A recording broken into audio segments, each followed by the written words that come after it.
By its very nature, the horror genre is one so often full of death, death, and more death.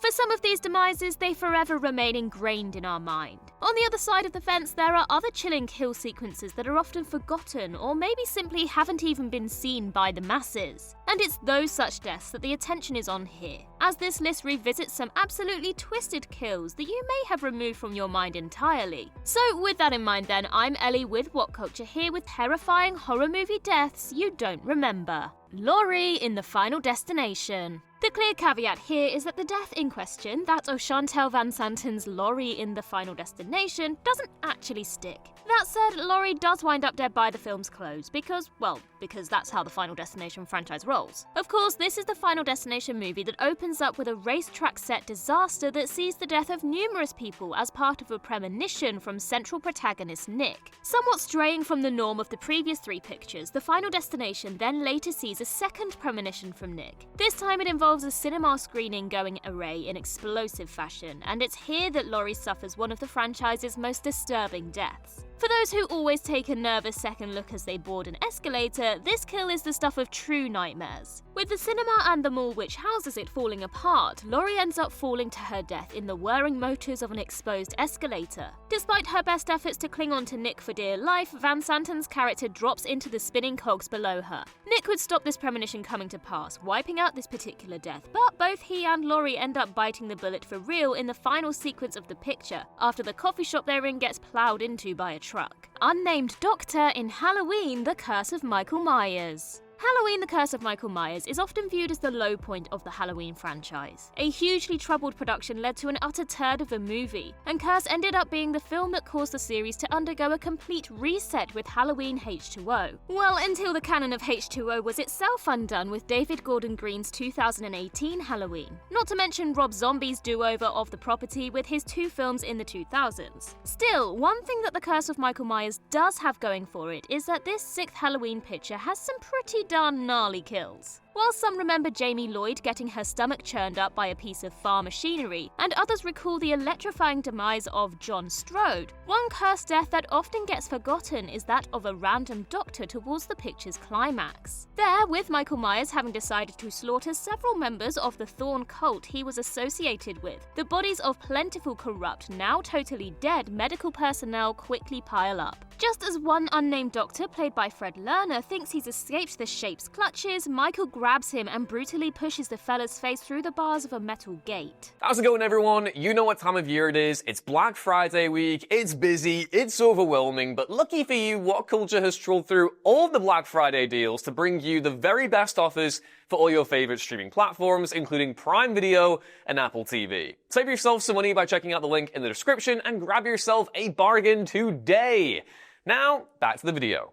Jonah in The Green Inferno. Upon bursting on the scene with Cabin Fever in 2002, Eli Roth quickly carved a name for himself as a filmmaker who forever likes to bring plentiful gore to the fore. Of course, that reputation was only further enhanced by a couple of Hostel pictures before Roth then delivered The Green Inferno in 2013, an homage to Cannibal pictures of decades past, most notably Ruggero Deodato's Cannibal Holocaust. It's fair to say that The Green Inferno certainly split opinion upon its release. Here, a group of environmental activists wind up stranded in Peru after their airplane crash lands in the jungle. Quicker than you can say "I'm a celebrity, get me out of here," out because one of the protagonists is the daughter of a bigwig United Nations official, our core crew of characters run afoul of a tribe of cannibals. From this point, all bets are off on just how gruesome things get, with the fate of Lars waking up to find himself being eaten alive by a group of stoned locals a particular standout. The most disturbing death of this picture, though, involves Aaron Burns' Jonah. One of the first significant kills of The Green Inferno, Jonah is perfectly used to give an example of what the film's headhunters are capable of. For the unfortunate lad, he has his eyes removed, his tongue pulled out, is dismembered, then decapitated, and his flesh ends up being eaten by the locals. Patriot in Cooties.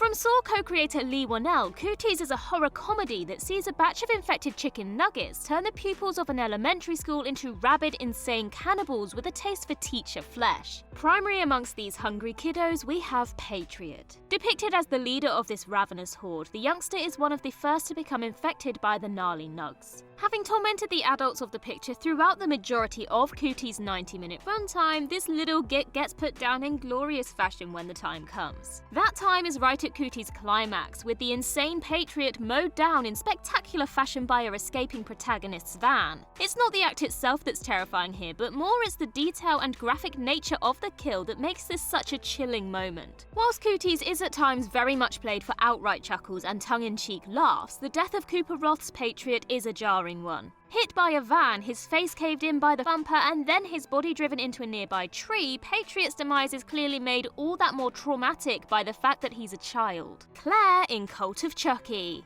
Following reboot-turned-sequel Curse of Chucky, 2017's Cult of Chucky picks things up with Fiona Doris Nika locked up in a mental hospital after being framed for the murder of her entire family. Of course, those murders occurred thanks to the infamous Chucky, but regardless, nobody believes Nika's claims that the sinister good guy doll was responsible for this carnage. Elsewhere, Andy Barkley, the protagonist of the first 3 Child's Play offerings, has his own war still raging with Chucky, and this eventually leads to him infiltrating said mental institution to assist Nika. As is ever the case with this beloved horror franchise, the dead bodies soon start to pile up as Chucky, well, Chuckies, run rampant within the confines of the hospital that houses Nika. One such unfortunate soul to face the wrath of Charles Lee Ray is Grace Lin Kung's Claire. When Claire ends up bitten by one of the various Chucky dolls of the picture, the corrupt doctors of the piece decide to strap her to a bed and subdue her. Unfortunately, once these quacks leave the room, Chucky steps up to fire a can of compressed oxygen into the glass window pane that's above Claire.